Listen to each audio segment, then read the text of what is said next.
about to break all the rules of being a happy, middle-of-the-road YouTuber. I'm about to offer opinions and be non-partisan.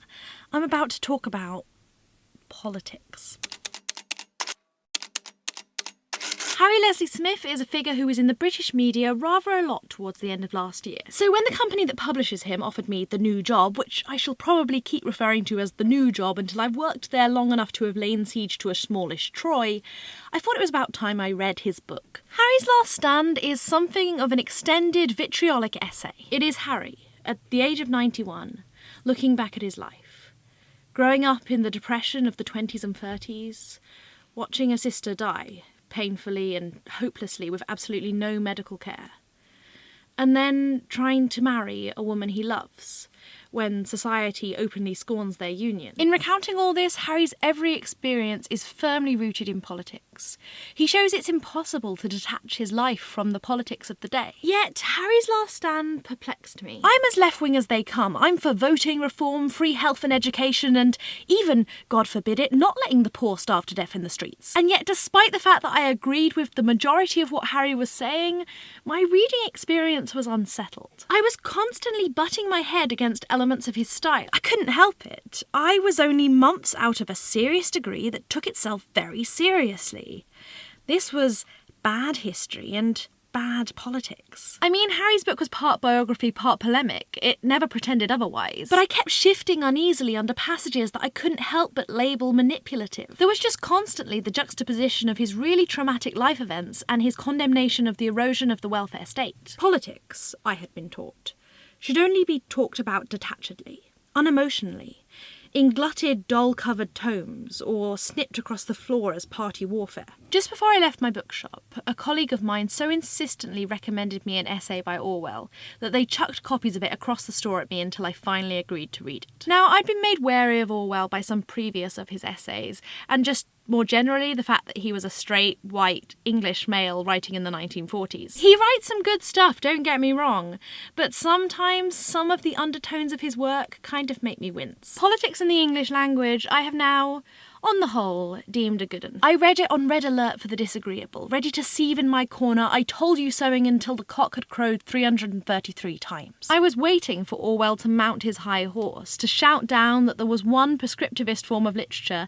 and that he had magically discovered the correct type to which all should conform. But he wasn't. Yeah, somehow I had missed the fact that politics in the English language was going to be about the English language and politics. Yeah, sometimes I'm not the smartest jelly bean in the jar. He wasn't talking, as I'd feared, about the correct way to write.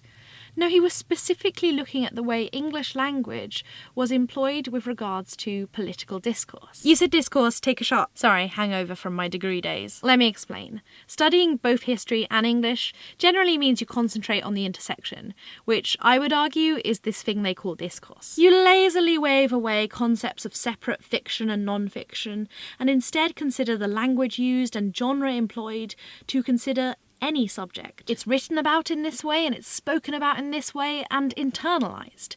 So much so that you literally can't think of it outside of the tropes of representation. Orwell's pamphlet, which was so short I felt guilty about adding it to my Goodreads, but I still did, because it gives off the impression I'm a reading wizard, argued 2 points about the political language of his time. Firstly, that metaphors become tired and too well used, so readers take them as unbreakable phrase and don't imagine the actual comparisons behind them anymore. It's a point easy to agree with, and one I'd argue does actually extend beyond political writing. The second aspect he raged against was deliberate obtuseness and obscurity. For something written almost 70 years ago, it's amazing how much this argument keeps resurfacing, how I would agree and say it continues to apply to the speeches and tracts of my day. A quick example I'll give you, without really looking to delve into the actual issues of the day, is the way people shroud the economic crisis in "oh, you won't understand this" terms. Even referring to it as a crisis starts using scare tactics and pushes it off into something you need a full degree in finance to even begin to understand. I would argue our current British government has obscured the exact terms and realities of what this really is,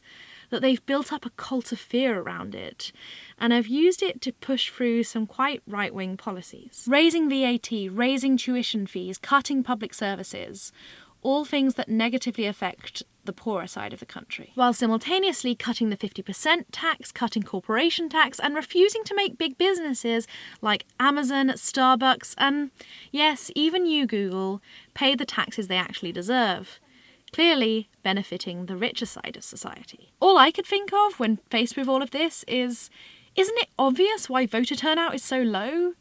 Why so many people would just label themselves as not interested in politics, when there is only one accepted and very narrow manner in which politics can even be thought of? I came back to Harry's last stand and thought, why not let Harry eject some emotion into it, some life into it? Harry's last stand got me riled up.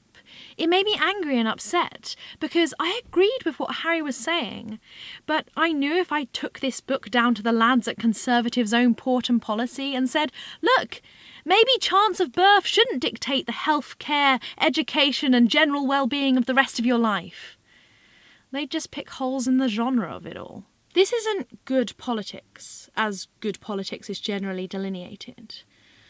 But maybe we don't need good politics all of the time. Maybe that good politics has left all but a very small minority lost, excluded, or just plain outside of the conversation. The brilliant thing about Harry's last stand is it actually made me feel something.